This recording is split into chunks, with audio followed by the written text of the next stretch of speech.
This is the Classic Auto Mall Show. Broadcast from the studios inside the Classic Auto Mall in Morgantown, Pennsylvania. Just 1 hour west of Philadelphia at Pennsylvania Turnpike exit 298. Featuring nearly 1,000 classic, vintage, and barn-find vehicles for sale under one climate-controlled roof. Now, here's your host, Classic Auto Mall president, and the man with all the toys, Stuart Howden. Welcome. Show number 202. I like to get that applause because it really gets me going. You know, there's one guy standing. Oh, it's Randy. We got one guy watching, and it's the guy who works for us. He's paid to like us. Yes, he can't say any different. You know, boy, that's a great show. He says. Oh, God, you're great, boss. You're great. You're the best. So, thank you, Randy. We appreciate all the whatever you call it, featuring accolades. So, show number 202. We've actually got a guest live in the studio. Wow, which is unusual. Normally, our guests come via Zoom because they're all over the country, and our current guest today just happens to live right around the corner. Well, not right around the corner. About an hour away. Yeah. Well, that's close. He's going to need gas money. Somebody. Everything's an hour from Morgantown. Isn't that the truth? Yeah. Everything is an hour. How is that possible? I don't know. Or the center of the universe. So quickly, before we get to our guest, a couple of things I want to go over. Number one, JR, how many cars in inventory right this moment? 999. Wow, that's crazy high. It is 923. 938. Oh, chicken dinner. So how many is that you've won? You've won 3? And I don't know. I'm not keeping. I won 1 ever. So before we get to our guests, I want to quickly talk about September 16th, 11 a.m. We're going to have our 19th, correct? 19th. That's yes. what I said. Don't ever correct me. Okay. Okay, thanks. We'll fix it in post. No, don't fix it. I like it unfixed. Okay. I like it a little sloppy. September the 19th at 11 a.m., we're having a collector car auction. All no reserve, absolute. About 100 cars so far, I think we're going to be at. Some really interesting things. An Edsel wagon, which is everybody's attention. Off the charts. Yeah. I think somebody's going to be getting a payroll deduction, I'm certain, on this deal. Somebody's going to be buying it works here. I guarantee you that. Finance through Classic Auto Mall. Very unusual. Yeah, it's very unusual. September the 19th, you can go to our website, classicautomall.com, and click on the auction tab. And most of the cars are listed up there, photographs of them now. And as I said, all no reserve. However, the caveat is that 96.38% of them do not have titles, sold on a bill of sale only. What does that mean? It means don't come to me after the auction and say, can you give me a title? No, we don't have a title. Either you're buying this for a parts car, or you have a way to get a title, or you have a guy or a brother or somebody who knows how to do something beyond that. But we can't get you a title. So some of them don't have keys. Some of them don't have batteries. Yeah. Some of them don't start and run. Or you live in Guam. You know, Guam doesn't require any of that. Yeah, maybe. Right? So anyway, check our website out. If you have any questions, you can register to bid on there. You can bid by telephone, you can bid in person, or you can bid online through Proxy Bid or Bid Wrangler. And that'll be September the 19th, 11 a.m. And there'll be a buffet breakfast for all registered bidders and consigners. Well, I'll be there for that. At 9 to 10. Well, you'll be working. No time. You'll get a plate to the side. So let's welcome our first guest. How about Dave Hutchison from Ragtops and Roadsters and the AACA and whatever else. What else is on your plate? Oh, you got the rally, too. The AVRR. Yeah, the British Reliability Rally. Yes. So that's a kind of... It's an oxymoron. We know that. Yeah, I had a Lucas refrigerator once, right? Did you? No. Did they ever make refrigerators? I don't know for sure. So Ragtops and Roadsters, AACA, you do the reliability run. Anything else on your resume? A lot of other rallies and things like that. I'm an active member with the Delaware Valley Triumph Club and the Jaguar Club. Sure. So it keeps the calendar pretty full. Absolutely. You know, these rallies are a lot of fun, and they're a great way to bond with it's great. You know, if you've got a problem with your car, you need something or some advice, these clubs are so full of information and just knowledge, and it's just amazing. And especially the British cars, because the parts might not be as readily available here as they might be for American iron from the late 60s, early 70s, right? Mm-hmm. Mm-hmm. Yes. So Ragtops and Roadsters, for those that don't know about it, your focus is British, right? But I mean, you work on just about any type of classic or collectible car. The company was founded as a British car restoration shop years ago. And since about 4 years ago, new ownership has come in, and we've expanded into a more domestic and European markets. We're doing a lot of work on Alfa and old German cars, and so we're staying busy in the European theater, so to speak. And so, while we have Model A's and we have Duesenbergs, Packards in the shop, it's keeping us busy. Sure. Well, and ultimately, that's what you got to do. You got to figure out how to make we can't just do all this for fun. That's correct. Well, that is correct. Yeah, you need to actually make some revenue. I think that's a lot of people don't always realize that in the restoration business, that you have to make a profit. It's no different than... We have 16 guys working full-time at 2 different shops. Wow. And it's a machine to keep moving. It really is. We've been keeping our coffers full, so to speak, and we're booking out a couple months for work. The nature of the work has changed over the years, in the sense that when I first started with Ragtops about 25 years ago, probably 30-40% was full restoration. Right. Less than that now. Really? It's so prohibitively expensive to do a full nut and bolt restoration, although we still do them. It's more we're doing a lot of work with children of the drivers of the cars. Their parents or family may have passed, but they're keeping mom or dad or their uncle alive by doing the car. By virtue of the car, absolutely. Which is great. Yes. They're part of the family. I'm sorry? They're part of the family. Absolutely. We see that all the time. The car is part of the family. I just went out to Ohio and picked up a 1928 Essex Super 6. A big engine for a 1928 car. Yeah. And it's going to need a full engine rebuild, but it's the grandfather's car. He was smiling and had a tear in his eye when we put it in the trailer, and he's all for having us get it going and keeping it going, and he's ready to pass it on to his son and then his grandson. Sure. And to research one of these cars to do it right, some are probably pretty difficult to find information. It's challenging. There's great research right here in Hershey with the AACA library. Sure. There's a lot of information on the web. With that car, in particular, Hutchison Essex Terraplane Club is a great source for information. But that's not the only car we're doing full restorations on. We just completed a 1939 MGTB, and that's been out not quite a year. We introduced it last year at Radnor, and it won a Radnor Award. I remember that car. Debutante Award. We had it at the Philly Auto Show. And it also won an Amelia Award this spring, and just did Greenwich. Won first in class there. So we're doing great with that car. People enjoy it. You look at it and you say, boy, that looks like a TC, and it does. Right. But it's not. And there's only 16 of them, here in the States on the road. So it's very, very rare. We just got an invitation to show the car this fall at the Hilton Head Concours. So you participate with clients in these shows. You guys get involved with the shows. You don't just say, here's your car, it's done, see you later. We do. We provide support to and from the show, and basically introduce them into the collector car world, whether it be a local show or a concours show that's 900 miles away. We can transport the car in and out. As you know, when you spend the level of effort and time on a concours restoration, you don't want to put it on a road with grit and water and everything else. So if for the first couple of years you get to enjoy the car that way, and we provide that support, technical support, I call it a fly and drive. Our clients fly in, I do the driving. Yeah, absolutely. Well, and it's good for your business, obviously, because the more awards that your restoration shop wins, the better it is people see what we can do, what we're capable of, and it brings new connections, new people. Yeah, a great marketing tool that you do, and it's great for the client, because the client, sometimes it's a slippery slope. You don't always know the right person to call to get into Amelia, or the right person to call to get into Greenwich, or any of these Concours d'Elegances, or any of the other shows. Right. And so we can help guide them that way.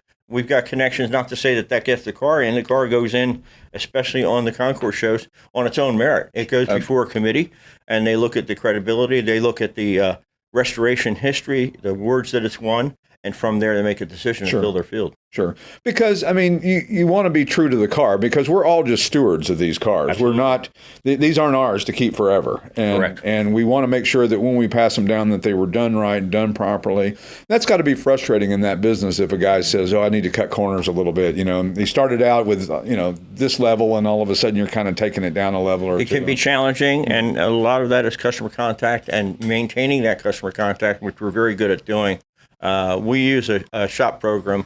It's kind of got a silly name called Shop Monkey. Right. And basically, it helps us stay in touch and keep our clients informed with digital photography and copy and text of what's been done, so they know up front the effort involved and the costs associated with it. And they get a lot of digital pictures and see the work as it progresses. Prior to that, we've more than likely done an evaluation program in the sense that, excuse me a second here. That's important. Go ahead and get it. No, it's okay. No. In the sense that we've done an evaluation program on the car to determine its needs. Is it needing a lot of rust repair? Right. Is the engine turnover? What are the needs? So a client can get an idea of the expectations of how deep the well is. Sure. For the effort involved. So we do a lot of that, and in some cases there's more work that becomes uncovered as you go into something. Sure. While we're here, we might as well. That can kind of come up. But most of our clients are happy to stay informed on a regular basis via email and or a surprise visit in the shop. We always welcome that. Well, because, here's the problem. No different than our business being the consignment business. It's real easy to hear some horror stories about people taking their car to a restoration shop, and 6 months later they show up and there's nothing been done. Correct. And they've told them that this is being done, and they keep billing them and this and that, and they keep going, and there's nothing been done. So that communication gives that peace of mind. Absolutely. To the client. And we've pulled cars. We haven't pulled them, but clients have brought cars to us that have been sitting in a shop in process for 10, 15 years that stalled. Recently, we're just about ready to show a 1934 Packard 115C. A car that was in restoration locally for years. A gentleman who was working the restoration got very, very sick. Right. Parts got scattered. Some of them we found in North Carolina. Friends of friends took parts to help him clear out his rental space. Nevertheless, we've put this together, and I hope to have that car debuted at the New Hope Auto Show next month, and hopefully at Radnor on the show field. Absolutely. It's a pretty car. Black, red, and the gentleman who owns it is 90 years old. Oh, wow. How cool. Fantastic guy, very passionate about the car, and we want to get him out there, he's a little bit, best word to say, shy of the car. Sure. We got it on his birthday, and our shop manager, Jeff Schweider in Pottstown, said, hey, John, turn the key and press that button. And he pressed the button, he heard the engine fire for the first time. Oh, he had a smile like you wouldn't believe. Yeah. And we said, so what do you think? He says, it's a bit scary. So we'll be out there with him, helping him trailer the car to events. Again, it'll be an arrive where he'll go out and enjoy the day. We'll put the car on the field, and he'll stand there in the sunlight and be proud of it. Yeah. And that's the thing I think a lot of shops don't realize is there's more to it after the fact to deal with your clients and customers to help them through the process, because the more they enjoy that, the better your business is going to be, because now they're going to go, oh, now I'm ready to do my next one. Exactly. How many full restorations can you do in a year? People ask me that question. I'm going to say probably 3 to 5. Right. It really depends on the definition. Full restoration, a nut and bolt all the way down, 1 or 2 we can do in a year, but many of them can be a cosmetic restoration where we're through our evaluation program, we determined that the drivetrain is intact and needs freshening, so to speak, and then we can build it up from there. Now, that's not going to be a Concours restoration. Right. That's going to be a nice driver restoration. So it really depends on what the car asks for. The car will determine its needs through our evaluation programs that we use. Well, and you've got to make sure that you don't over-restore something for a client that's wanting to drive it, right? That's correct. I mean, we get guys who buy 5,000-mile original 1993 Cobra Mustangs, and I go, what are you going to do with them? I'm going to drive it. Well, then go to the one with 60,000 miles. Correct.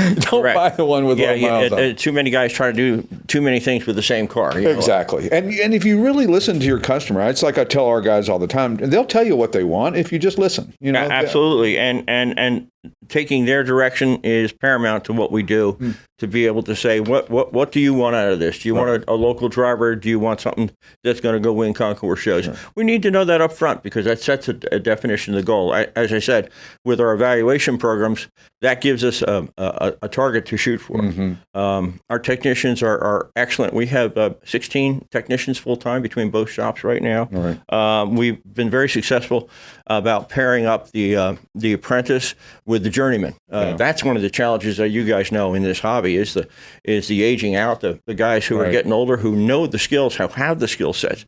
But we've gotten some good connections with younger technicians that come in and pair up with the journeyman to transpose some of these skill sets.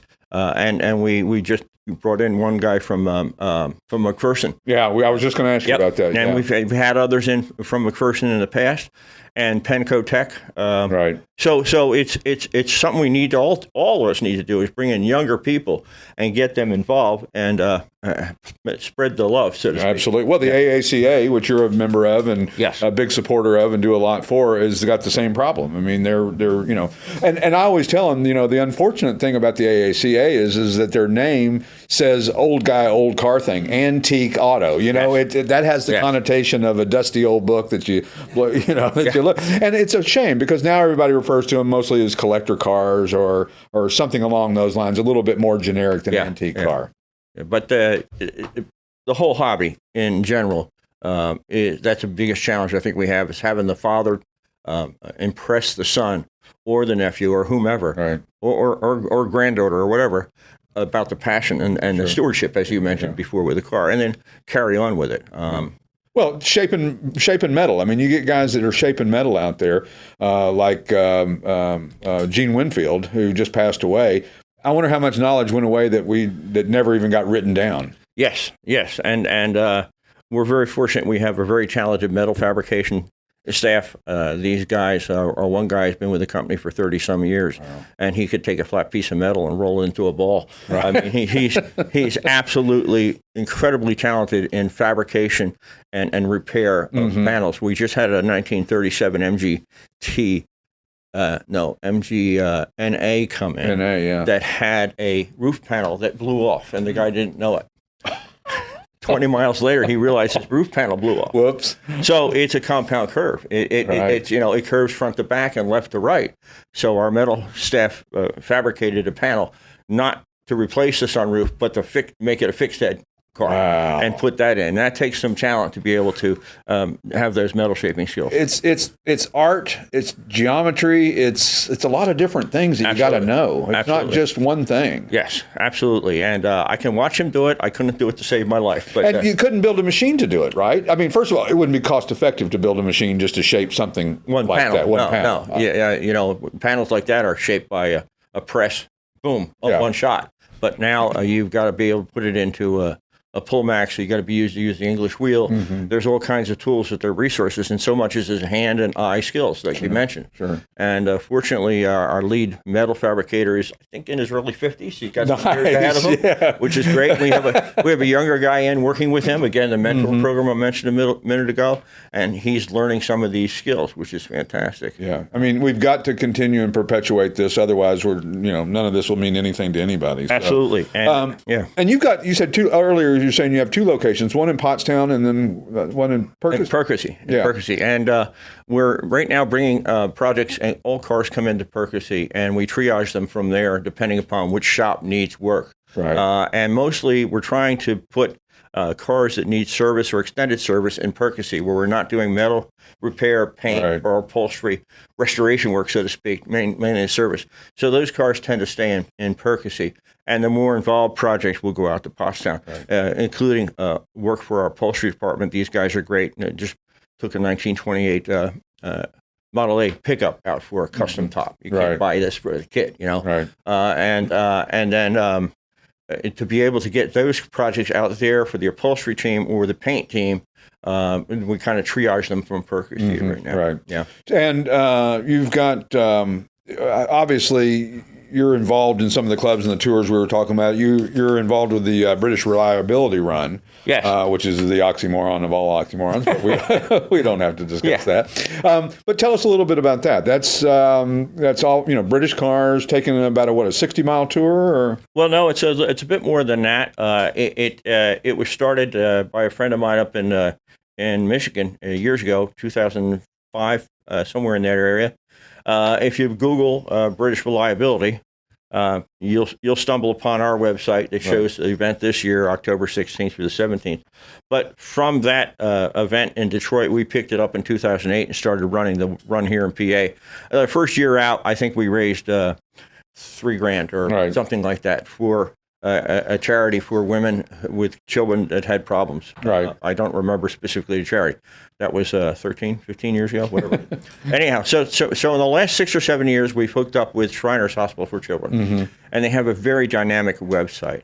And the whole idea is go out and show our people who come run with us a good time, support them technically, which the shop does. We have the truck and the trailer follow everybody. Right. And in the trailer is what we call the car of shame, my little Miata.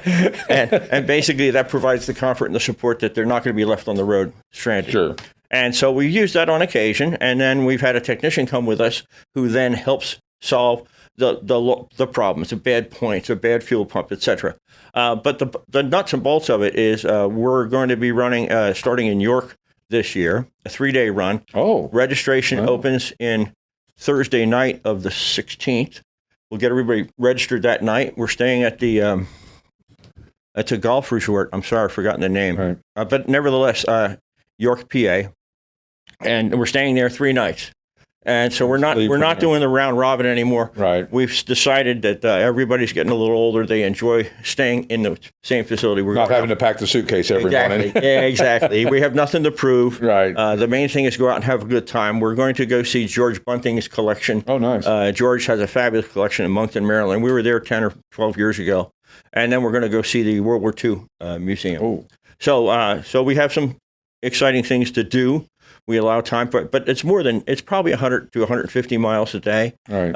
And allowing time for us to see these exhibitions, have great dinners together, some dinners on our own, and we have a nice time, and people build friendships on those. Absolutely. Yeah. That's what a great way to with like-minded people and enjoying their time and having a glass of wine. And we're doing good for the kids. And doing something for the kids. I mean, if that doesn't just been the icing on the cake, I don't know what. Well, last year we raised $54,000 for the kids at Shriners, in a 3-day drive, which and is people fantastic. people don't realize those are expensive to put on. You know, all the intricacies of putting on these type of events, especially a 3-day event. It's a lot of cost. It's a big challenge.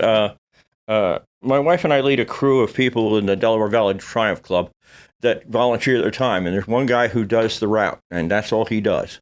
And there's another guy who does the signage, and then someone who manages the website and the money coming in and keeps the money on track. Sure.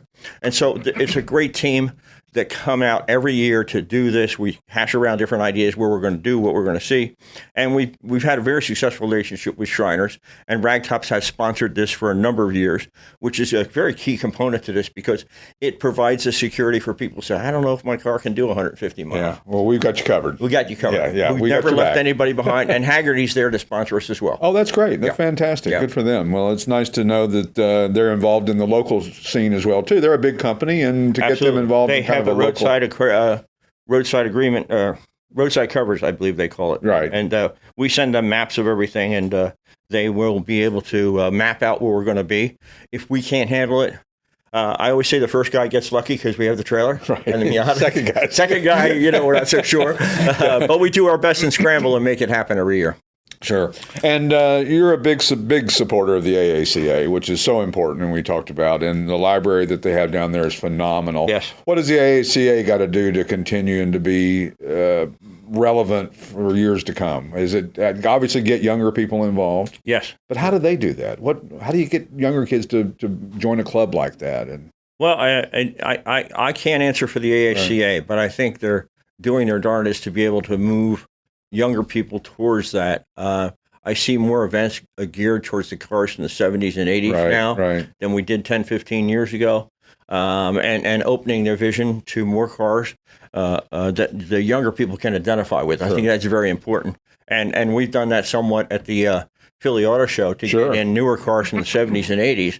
1980s, 45 years ago. I can't believe I'm sorry. I'm sorry. Did he say something? I don't know. I missed it. I missed that. I know. Can't be possible. It's kind of crazy, but so the cars from the Radwood and all those cars, that seems to be of interest.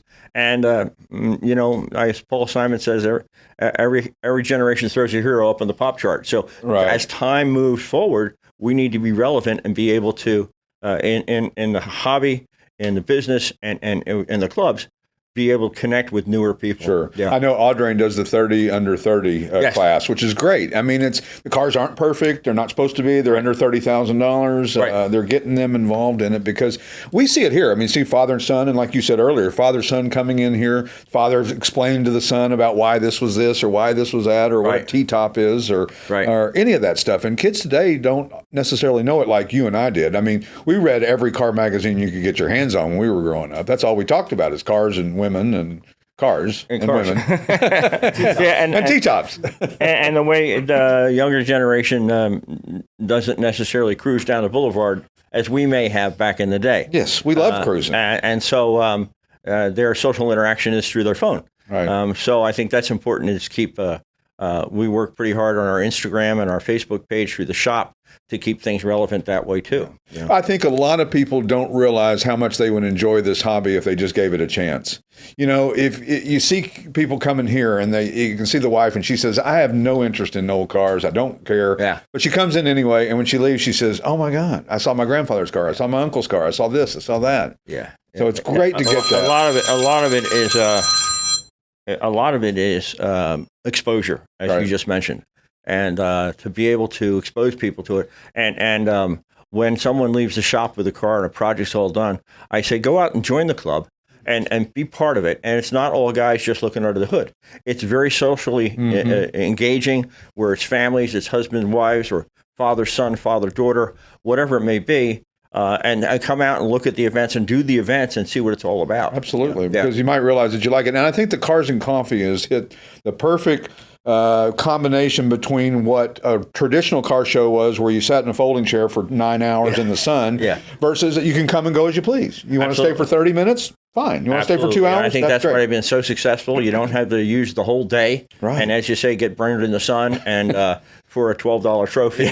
And you can go out and interact with people, and that's what it's all about. And show your car off, and which is what, everybody wants to show their car off and how proud they are. And it's like going to the gas station. If you go in something cooler, people are going to come up and talk to you. If you go in a minivan, they're probably not going to come up and talk to you. That's correct. That is correct. Of course, minivans can be, collectible, right? Oh, yeah. They're just entering their own, I think. I think so. I think it'll be interesting. That Ragtops and Roadsters is going to do their first minivan nut and bolt restoration. Yeah, exactly. It's interesting, though, like speaking of Audrain, they had a 1973 Buick Centurion that was amazing, and it was cool to see that it got such... People love that car. Sure. And they really gravitated towards that car. And it's got a beautiful Duesenberg next to it and a Ferrari next to it. And people are going to that Apollo. I think was it an Apollo? What was that car, Steve? I can't remember. What was that? We're doing our own restoration here, by the way, Dave. It's put it up on the lift and make sure it doesn't fall down. Well, if that works, that works. Yeah, we decided not to be in the restoration or repair business here because we wanted to focus on selling cars. That's, you try to find something you're good at and you stick to it. Right? And it's a challenging business. Restoration is challenging because it's not so much the car, it's the client's passion, their connection to the car. I tell people sometimes I end up talking people more out of doing something than into it. We want to be honest and build an honest relationship with someone and say this could be, I just thought it was $10,000 to do the metal repair and paint. I'm sorry, it's not. I'd rather have them know that up front before we proceed so that they see value and they can understand what the efforts involved in doing a car. But we're seeing more and more cars come in, as I said, from family members who have the passion. It's the way of them staying in touch with their father, their grandfather, or whatever. Yeah, it's such a part of the family. But I think you're right. We talk people out of cars as well, too, here, and people are surprised at that. But when a guy comes with a 16-year-old son to buy a Hellcat with 700 horsepower, not a great idea. No, not a good idea at all. Would I love to sell you the car? No. Well, you bet you I'd love to sell you the car. And clients have come to me, I want to put my son in an E-Type or a TR6 in graduation. I said, here's a 50-50 shot. There's going to be an accident with the car. You look at the statistics, buy him a Toyota with an airbag or something, and this could be after he's 20, 22, 25, and has some experience, then you get into a classic. Well, you don't want to scare somebody away from the hobby. Just like a client was going to buy his daughter a 1960s Volkswagen Beetle. I said, buy her a 2010. Correct. One that's got airbags and a stereo and air conditioning and safe. And then if she wants to drive the other kind of car, then that's fine. But don't make it her daily driver. And the other thing, too, is the expectations is some people who not into classic cars come in and say, well, the steering is this and the brakes are that. And I went, yes, that's how they were. You see, cars got better. When they made them every year, they got a little bit better. So it's difficult to transpose your modern day car expectations to vintage. Well, and that's the success of resto mods. Yes. You see those because a guy gets out of his brand new Mercedes, gets in a 69 Camaro and goes, well, this drives like crap. And we're doing a number of them right now. Oh, are you? Yeah, we are. We're doing some resto mods. We have some pickup trucks where we've taken the body off and we're explicit instructions: do not touch the pinstriping. My dad did that down the side, and we've taken the body off. We put a new frame under it. Modern day suspension. We'll fit it with a crate engine and air conditioning and automatic, and it's going to drive like a modern day car, but look like his dad's pickup truck. Well, is that a culture change for you at Ragtops to do these kind of restorations? Our guys enjoy it. Have fun with it. I mean, it's oversimplified. It's all lefty loosey, righty tighty. Okay, and taking things apart, and putting them back together. But some of the guys can identify with it because we have a younger crew who are very talented. They work very hard, and they can identify more with some of these than some of the pre-war cars. So the 50s and 60s pickup trucks, we've had probably half a dozen come through this year. Oh, wow. Yeah, and they're so popular right now. They're very popular. It's just, did you watch on Bring a Trailer and different sales outlets and here and different places? They just do amazingly well. So. Absolutely. And it's interesting that you mentioned about the Philly Auto Show. We really need to think about what we're going to take this year. What we're going to take this year to kind of gear it towards the younger crowd with continuing to satisfy the older crowd as well too. We don't want to ignore them for the new. We're not kicking them out to the curb, as we like to say. We'd like to include everybody. Absolutely. And Mike and I have already talked about what we're going to bring this year. I've got a couple preservation cars. We always like to bring those in, something in original paint. Yeah. Cars only new once, and something that's preserved that way. They're great to show.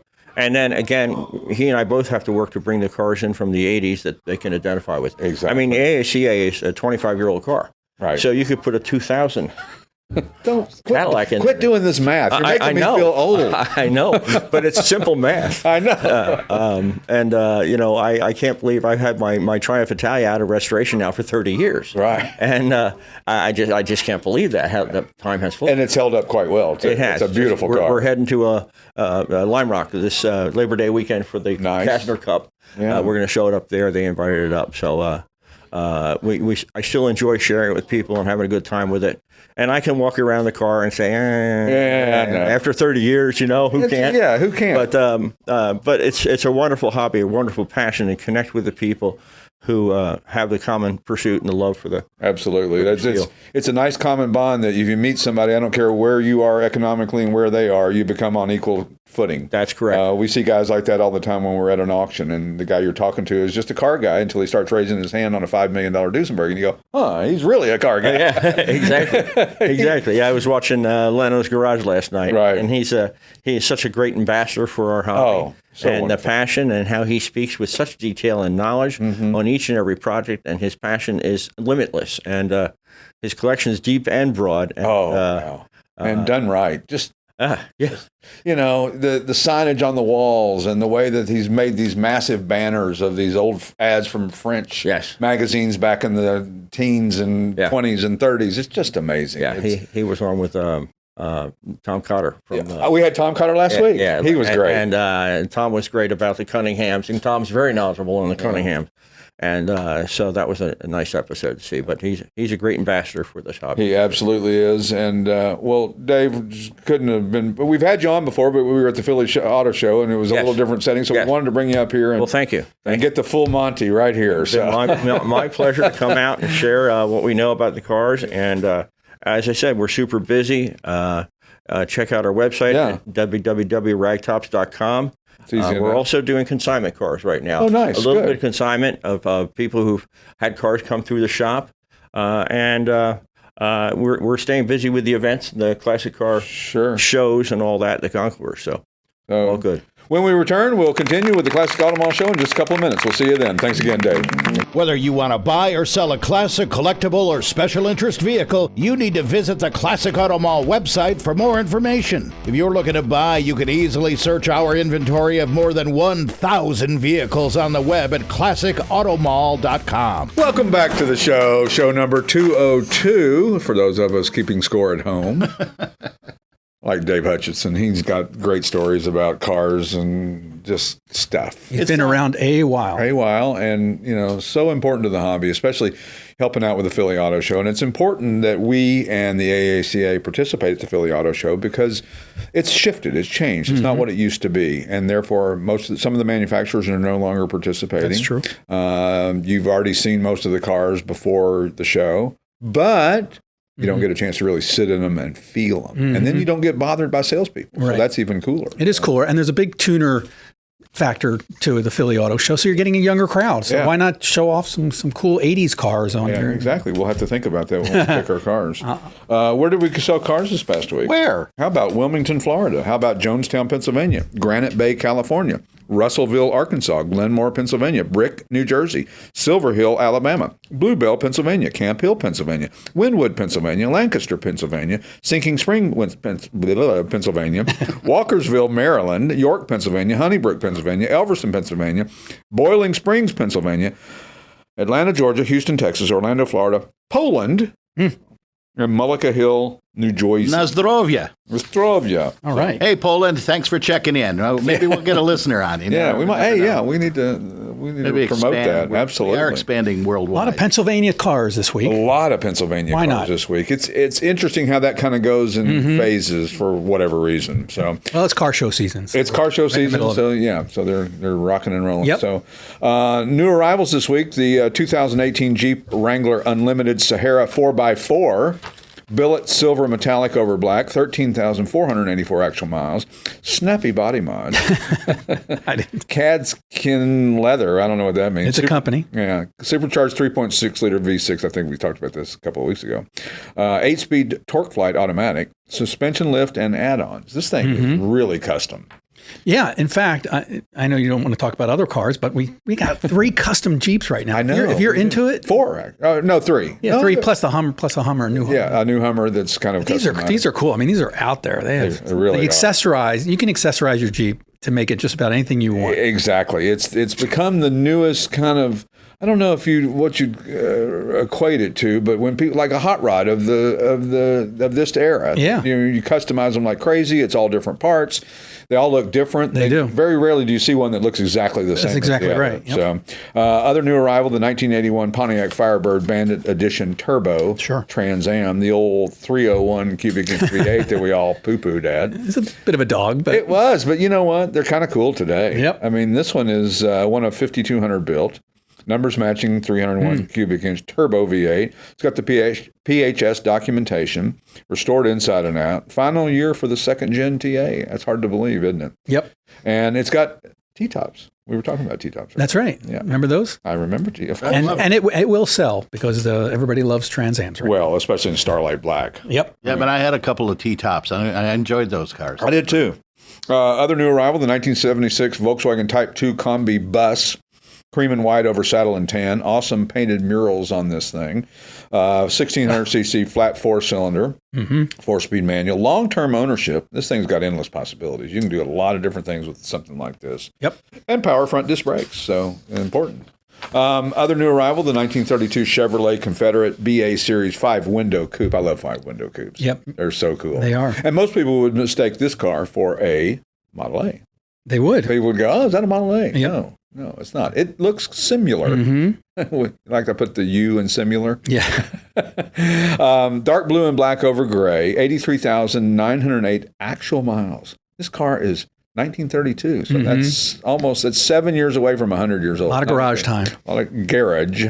Older restoration, Art Deco styling, 3-speed manual, inline 6, which most of them had an inline 4 back in the era, so kind of cool to see that. Very cool car. Also, new arrival, the 1965 Pontiac GTO hardtop, ermine white over blue, era correct 389 cubic inch V8. You all know what that means. It means it's not the original motor, but it's from that era. Added tri-power. What the heck? I thought it was a toilet. It sounded like a toilet. I thought it was Camaro Nationals warming up out there. Probably that too. Nice car, this Pontiac GTO hardtop. And then last but not least, the 2001 BMW 740iL 4-door sedan. Schwartz 2 is the color. Now, that's BMW parlance for black. It is.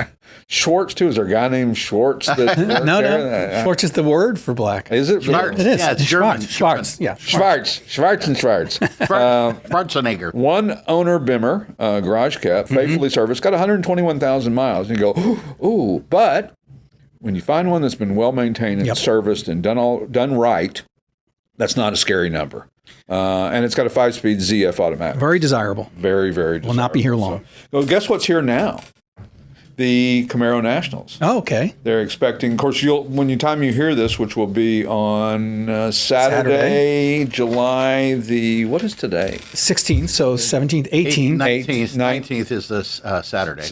July 19th is the last day for the Camaro Nationals. So if you're hearing this morning on July the 19th, right. 2025. Hurry over. You better get over here because we've got 700 Camaros in the parking lot. Take the turnpike. Take the turnpike, yes.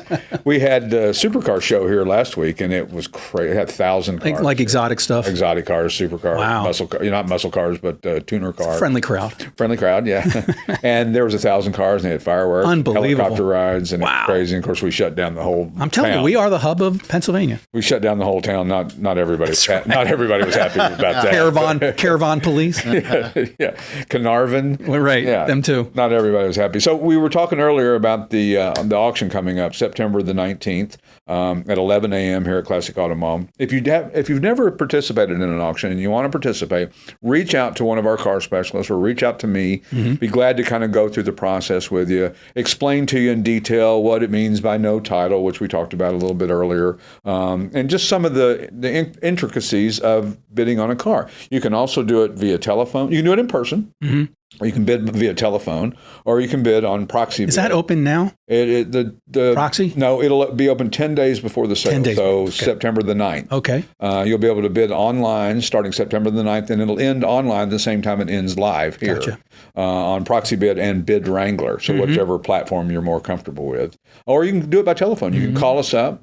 One of our guys will be on the phone with you. We'll tell you where the bid is. You'll say yes, no, and we'll raise our hand for you. And understand it's an absolute final auction. If you're the high bidder, you own that car. There is no, I was going to think about that one. Right. No. It's and some of them don't run. So and it's not, they don't run. Some of them don't have keys. Some of them don't have a battery. So bring away to some of them don't have a title. There are some rollbacks in the auction. So you can buy a rollback. And then they don't run either. Oh, shoot. But there are going to be companies on site yes. Who will haul your cars or trucks. We have dump trucks. We have big army trucks. Yeah. We have some crazy stuff. It's a wide variety. Some early pre-war stuff. Lots of Cadillacs. Mid-70s Cadillacs. As we talked about the Edsel wagon, which everybody is going to There'll be another Edsel. There'll be another Edsel sedan. Yeah. So yeah, we're having a lot of fun with that, and we're going to do it once a year, and we're just going to kind of clean out the cupboard and thin the herd a little bit. And some of my partners' barn finds that are sitting outside that have been outside for are going to go bye-bye. I think it's going to be fun. It's going to be a lot of fun, and it's the nice thing about no reserve is everybody gets engaged in a no reserve auction. Right. It doesn't matter what you're selling. You could be a book. People get really engaged no reserve, so it's fun to watch, and it's a guarantee sale. Yep. So it's it's not like they're gonna. Some people could sign their car to auctions and they put too high of a reserve on it and they don't sell it. And guess what? You've hauled it all the way to wherever. Now you got to haul it all the way back. That's right. And if you have cars that you'd like to enter into the auction, reach out to one of our car specialists or me here at Classic Auto Mall. And every car accepted will have to be accepted at no reserve or absolute auction, meaning the highest bidder owns it at the end of the sale, whatever that number is. Mm-hmm. So it's something that is not for everybody. So if you got that project up on cinder blocks and you've just been looking at it for 20 years. And your wife says, please get that out of the yard. Or the HOA says, please get that out of the yard. HOA doesn't say please. Is it get it out of the yard or else. Or we're confiscating your We'll take it for the auction. That'll be great. Yeah. So if you have something like that, let us know. We'll be glad to help you and when we can. And when we return, we'll have our weekly conversation with Keith Martin, publisher of Sports Car Market Magazine. We'll be back in a couple of minutes. See you then.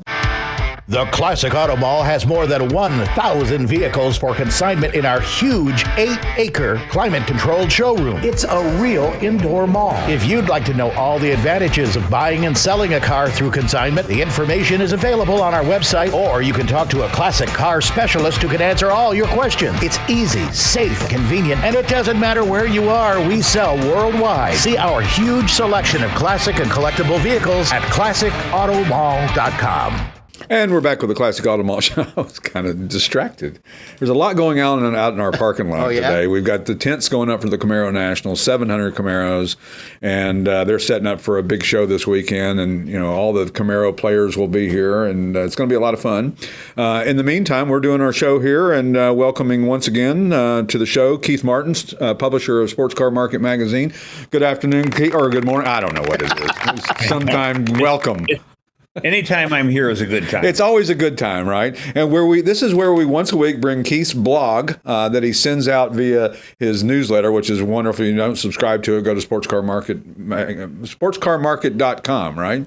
Right, that's right. And you can subscribe to the newsletter, and we're going to tell you about a special offer at the end of the show that you can get to subscribe there. So your blog this week that we're bringing to life is the SCM 1971 Jaguar E-Type turns 32. I was referring to the mileage on the car. Because the car itself is 54 years old. Gotcha. But I bought that car 5 years ago with 20,000 certified original miles on it. Wow. Always well taken care of. And we put 10,000 miles on it in 5 years. And that's more than most people put on their classic cars, I would imagine. Yeah, well, there were several 1,000-mile tours that we took it on. Sure. But we found this car has never been apart. It's all original, and it's always been well taken care of. So, in effect, it's a 3-year-old. 30,000 miles would be about a 3-year-old car. Yeah, right. Exactly. Yeah, it's amazing how that is. And, of course, you talked about this particular chassis number when you plugged it into the SC. By the way, the Platinum database that you guys have on your site is phenomenal. It's got so much good stuff and, so many records and history in cars. And not just one car, a VIN number is one time on there. The same VIN number could have sold 10, 15 times in the system. And this one was originally offered at eBay Cruise in 2001. Yeah, and we had an auction reporter who saw it at that cruise auction. Right. That is dating. It had 16,000 miles on it then, and that helped me believe that the mileage was correct. Sure. Yeah, that's always good to have some kind of confirmation about the mileage, even though just because it says it on the title that it's actual miles doesn't mean that it's actual miles. Just because it says exempt doesn't mean that it's not actual miles either. So to have some kind of checks and balances is nice to have. Well, sure. I've been thinking about this car because I think what sets it apart is it's never been taken apart. It never got to a point where they said, let's restore this car. Sure. It's always been a complete running, driving, cared for vehicle. Well, and you pointed out in the blog that that it's interesting that these cars that are not restored sometimes aren't as good as they weren't well maintained or taken care of. They just had low miles because they didn't get driven a lot. This one was really well maintained the whole time as well. It was the man who originally owned it was a NASA engineer, and it was his son who was a NASA engineer. Right. Bought it from.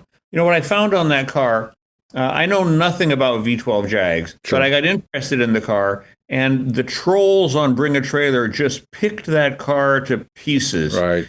And I enjoyed reading what they had to say, and then how the owner came right back and answered every single question. Was very straightforward and said, well, I'll go take a look at that for sure. you. It created an air of assurance about spending $40,000. And the thing about it is with these with Bring a Trailer, it could be intimidating if you're not used to kind of getting you take your car to a car show and nobody's going to critique it not least to your face. But when you put it on Bring a Trailer or any of these online sites, man, you open yourself up for can open a can of worms that you don't really realize that you're going to get. And unfortunately, some people aren't able to handle it. And the guys that handle it well, as you said, to your point, you think, this guy really knows what he's talking about. He just didn't know what to put in initially when he listed the car or offered it for sale. Right. I think it's harder and harder for a private person to sell their car on Bring a Trailer because you're getting all these sophisticated sellers who charge you a lot of money. I mean, it's some of the sellers I've used, they charge me $1,500 for the photo package. Right. Then they charge you your 10 to 12% premium. Yeah. So if you've got a $30,000 or $40,000 car, it's hopeless. Yeah, you're already upside down before you start. Yeah, and I don't quite know the answer to that. How to sell a private party car for $25,000? Well, the argument is Facebook Marketplace. But if you've ever put anything on Facebook Marketplace, it's a rabbit hole you don't want to go down because it's crucial. First of all, you get scammers and things that have nothing to do with cars, and before you know it, you're answering a gazillion emails and you still haven't sold your car. Well, somehow I'm getting a lot of emails from Russians who say, what name would you like on the title?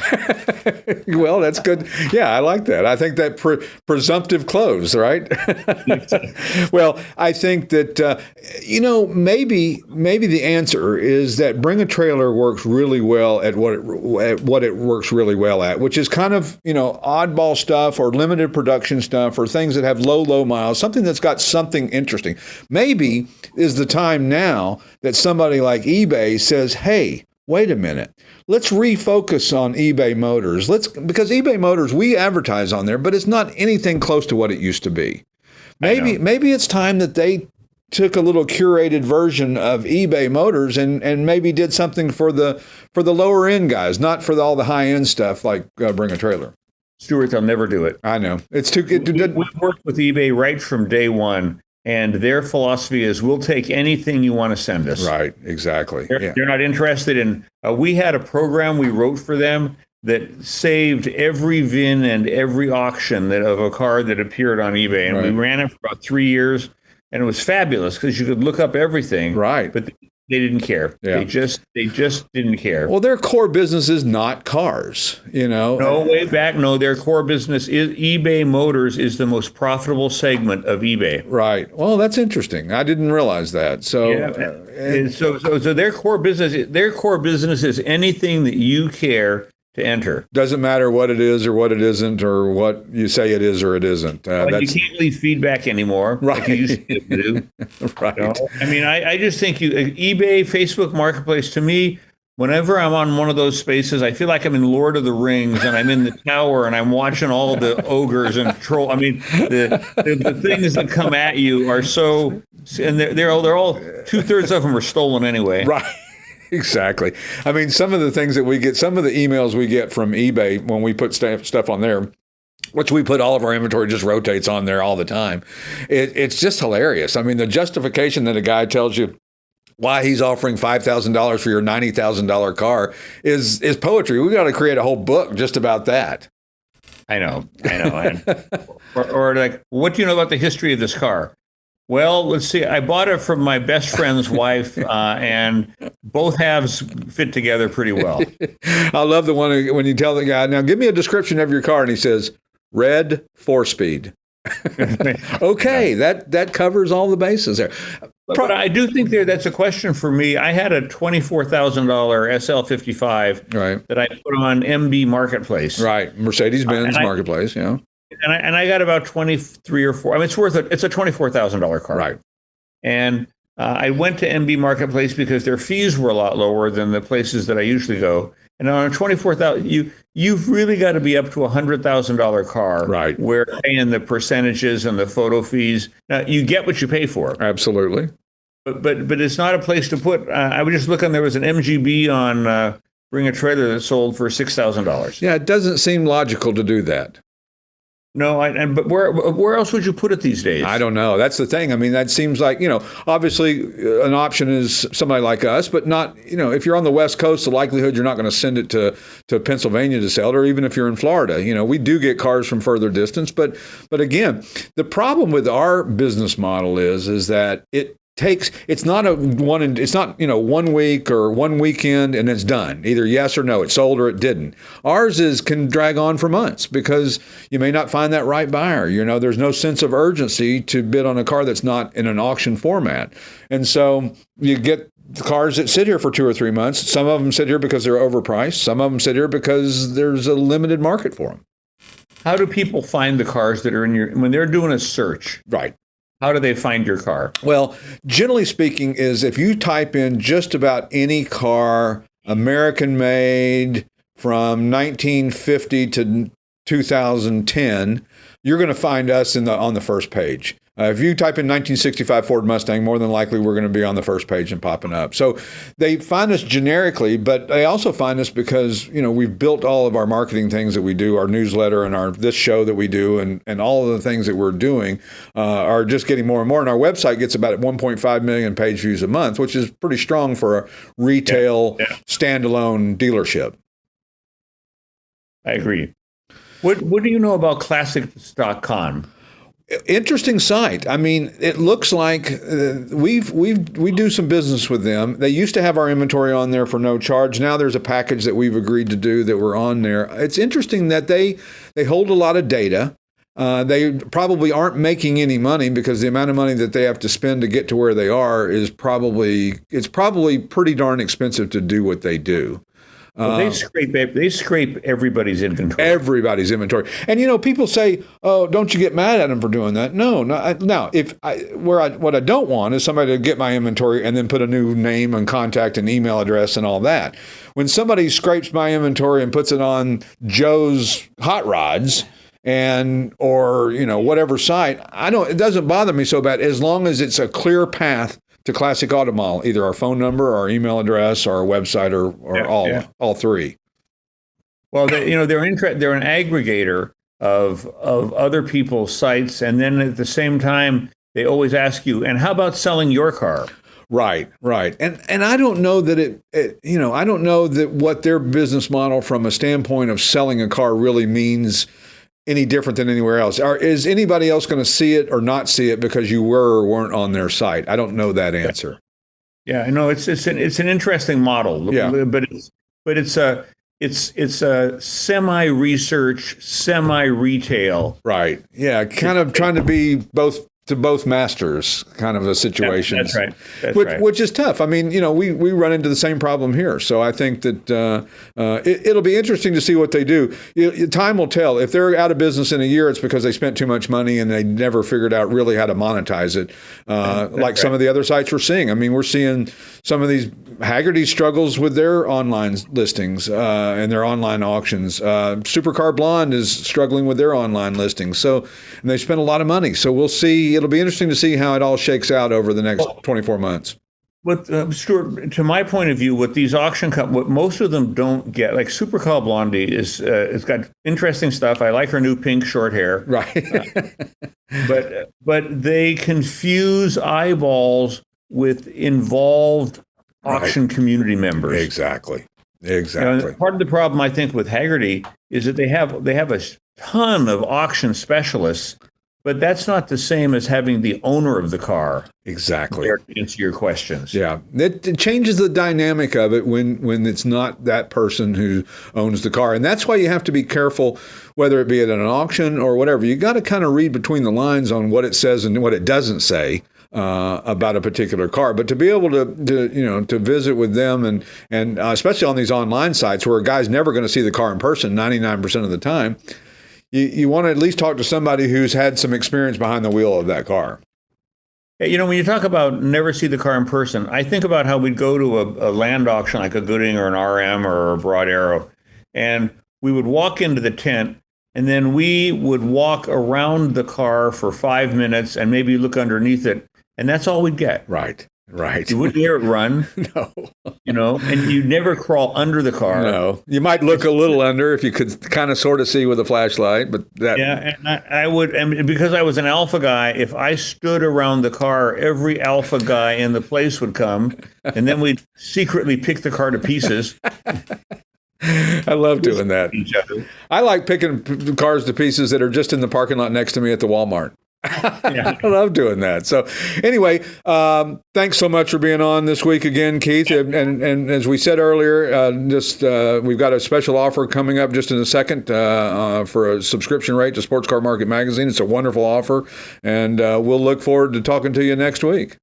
for another adventure. Absolutely. Keith Martin, everybody. Thanks for listening, and thanks for tuning in today on the Classic Auto Mall Show. We'll catch you next week. Here's a special offer from Sports Car Market Magazine. Get a 6-month subscription for just $19.95 by going to sportscarmarket.com/test drive and the number 6. That's sportscarmarket.com/test drive 6. If you're a buyer, a seller, or just general classic car enthusiast, publisher Keith Martin says, We've been around almost 40 years. It's the Wall Street Journal of the collector car world. activate your 6-month trial of Sports Car Market Magazine by going to sportscarmarket.com/test drive 6. Offers for a limited time. Be in the know with Sports Car Market. The Classic Auto Mall Show with their host, Stuart Howden, executive producer, Steve Sethier, produced and engineered by yours truly, J.R. Russ, video editor, Randy Lammy. Available on classicautomall.com, YouTube, or wherever you get your podcasts. Music courtesy of the Pat Travers Band. For tour dates, contact, and stuff, visit pattravers.com. Produced by Car Smarts Media. Copyright all rights reserved.